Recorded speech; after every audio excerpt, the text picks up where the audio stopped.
Zdravím vás. Točíme v aute kvôli akustike,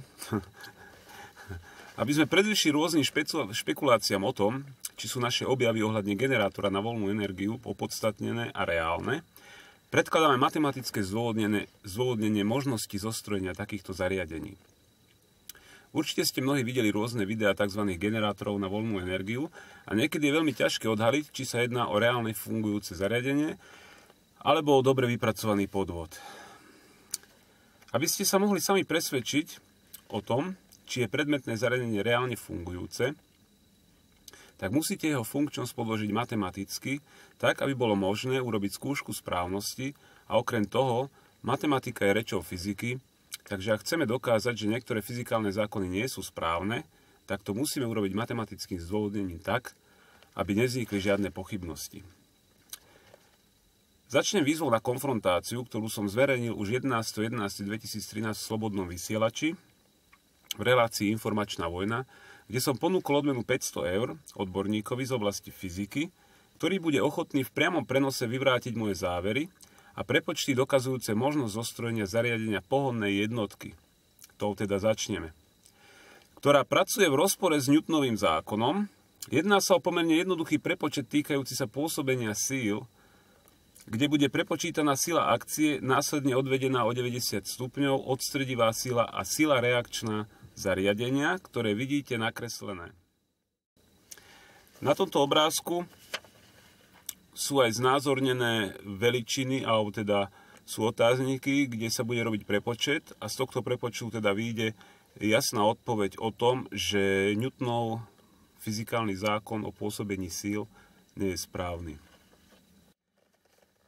Pre neodborníkov z oblasti fyziky platí tá istá ponuka, čo sa týka tých 500 eur odmeny, ale s tým rozdielom, že každý, kto si chce odniesť odmenu 500 eur, len za to, že vyvráti matematicky moje závery a teda potvrdí matematicky na tomto nakreslenom zariadení, že Newtonov zákon o pôsobení síly je správny, musí pred vysielaním odovzdať moderátorovi Slobodného vysielača tiež 500 eur. Tak to urobím aj ja. A ak matematicky nedokáže vyvrátiť moje závery a tvrdenia, tak o svojich 500 eur príde. To, aby sa neprihlasovali všetci, ktorí tvrdia, ako veľmi sa vo fyzike vyznajú a nakoniec by sme sa nezaoberali ničím iným, len vysielali naživo pokusy takýchto záujemcov o odmenu, ale výpovedná hodnota takejto konfrontácie by bola nulová. Takže odborník z oblasti fyziky nemusí skladať žiadne peniaze, ale môže si takto privyrobiť. A uznáte všetci, že napríklad učitelia nemajú vysoké platy, takže ponúkam túto možnosť s nádejou, že sa niekto prihlási a konfrontácia sa bude realizovať. Newtonov fyzikálny zákon o pôsobení síl tvrdí, že žiadne teleso sa nemôže začať pohybovať alebo meniť smer či rýchlosť svojho pohybu, ak na nepôsobí vonkajšia sila. Možno si poviete, no dobre, je tam toho, tak sa to bude hýbať a čo z toho máme? No a tuto pre vás všetkých začína byť práve zaujímavé. Pretože takýto spôsob pohonu znamená, že je možné zostrojiť hnacie zariadenie, ktoré je schopné prakticky donekonečna zvyšovať rýchlosť hnaného zariadenia, a to pri stále rovnakých nárokoch na výkon. Keďže si dokáže vyrobiť silu potrebnú na svoj pohon nezávisle od okolia, teda nepotrebuje, aby naň pôsobila vonkajšia sila. No a toto takisto znamená, že takéto zariadenie pracuje s účinnosťou vyššou ako 1 a teda prakticky predstavuje nekonečný zdroj energie.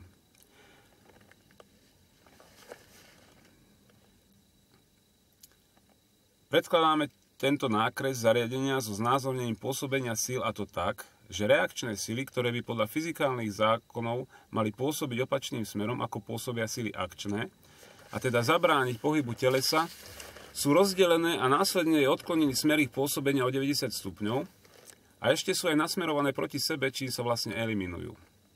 Takto je možné dosiahnuť stav, keď priama akčná sila je väčšia než priama sila reakčná, a vďaka takémuto riešeniu je dosiahnutý stav, keď teleso pôsobiace silou samo na seba je schopné začať sa hýbať a obmeniť rýchlosť či smer svojho pohybu, a dokážeme to matematicky zdôvodniť a teda dokázať, že predmetné fyzikálne zákony sú nesprávne. Aby toho nebolo dosť, vytvorili sme takéto zariadenia v simulačnom počítačovom programe a napriek tvrdeniam pánov fyzikov o nemožnosti fungovania takto zostrojeného zariadenia, tento simulačný program dokazuje, že je možné takéto zariadenie zostrojiť. Máme k dispozícii oficiálny protokol vypracovaný výskumným ústavom, ktorý potvrdzuje bez akýchkoľvek pochybností, že sa skutočne jedná o simulačný počítačový program a nie o nejakú animáciu.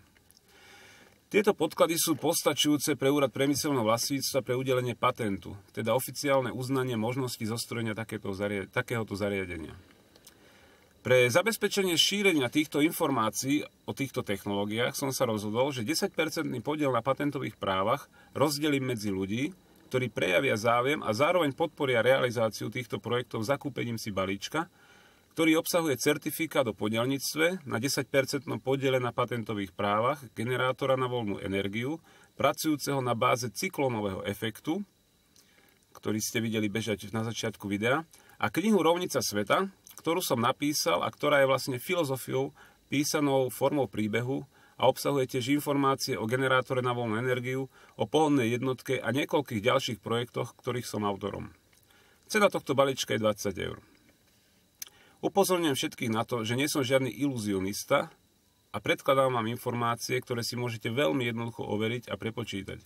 Takže ešte raz, neverte mne, ale vlastnému rozumu a preverte si to, čo tu tvrdím, alebo si to dajte preveriť. Odkaz pre pochybovačov a zosmiešňovateľov. Naozaj nie som zvedavý na vaše komenty, v ktorých sa snažíte poukázať na to, ako to nemôže fungovať a ako sa veľmi mýlim. Nech sa páči, prihláste sa a zarobte si 500 eur, ak na to máte gule. Ja som na to pripravený. Ešte objasním zámer s odpredajom 10% podielu. Na mojej facebookovej stránke Pavol Nemeš som vytvoril pred rokom skupinu Klub 2012 a ponúkol som zadarmo každému, kto sa prihlási a takto aspoň morálne podporí tento projekt, podiel na 10% podiele na patentových právach. Za ten rok sa tam prihlásilo vyše 250 ľudí.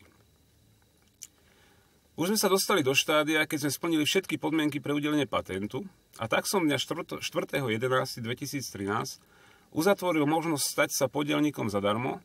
A pretože ďalší podielnici už majú možnosť matematicky a aj v simulačnom programe si overiť, či sa jedná o nejaký ďalší podvod, alebo má tento projekt reálne základy, ktoré je možné dokonca aj matematicky podložiť, čo je tiež dôvod, prečo som si dovolil vyzvať hocikoho na konfrontáciu a ponúkam spomínaných 500 eur.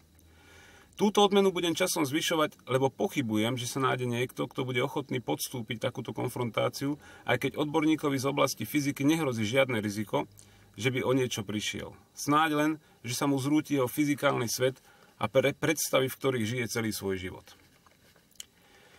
Takže tiež je tu k dispozícii overená simulácia takéhoto zariadenia v simulačnom programe, čo postačuje Úradu priemyselného vlastníctva Slovenskej republiky, teda Patentovému úradu na to, aby uznal funkčnosť tohto vynálezu.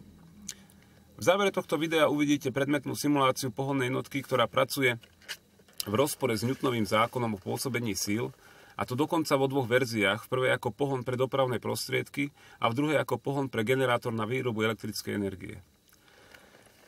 Dostali sme ponuku na kúpu percentuálneho podielu na túto technológiu, ale tá ponuka je podmienená odpredajom väčšinového podielu, čiže stratili by sme kontrolu nad celým patentom a preto s podpísaním takéhoto kontraktu váhame.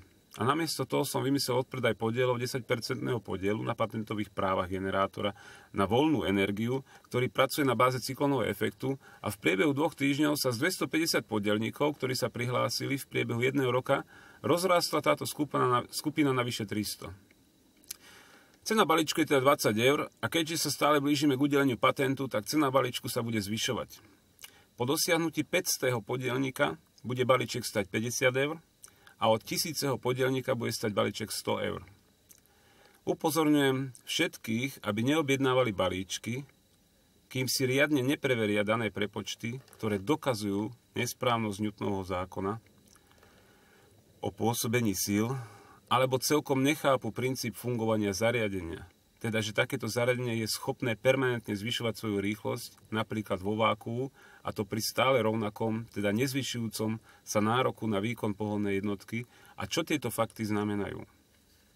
Pre tých, ktorí pochopili a chcú sa podieľať na patentových právach, mám len jeden odkaz. Prepočítajte si, aké výnosy budú plynúť z patentových práv, ktoré je možné uplatňovať po dobu 25 rokov. Možnosť stať sa podielnikom bude ukončená oficiálnym udelením patentu. Takže, mne neverte, ja patrím na perifériu spoločnosti, ale verte svojim schopnostiam počítať a rozmýšľať. Samozrejme, že podielov si každý môže zakúpiť koľko chce. Certifikát samozrejme nadobúda platnosť uhradením sumy za podiel.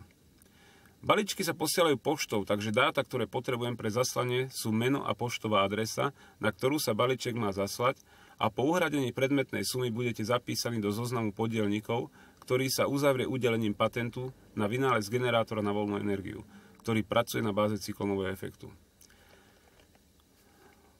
Čo sa týka tej konfrontácii, tak pri nej bude postačovať znalosť vypočítať silu pôsobenia telies s určenou váhou a odstredivú silu daného telesa pri rotačnom pohybe a prepočet týchto síl na waty. Takže základné fyzikálne prepočty. Kontaktovať ma môžete prostredníctvom Facebooku na mojej stránke Pavol Nemeš alebo prostredníctvom mailu na pavolnemes@gmail.com. Toľko z mojej strany. Jo.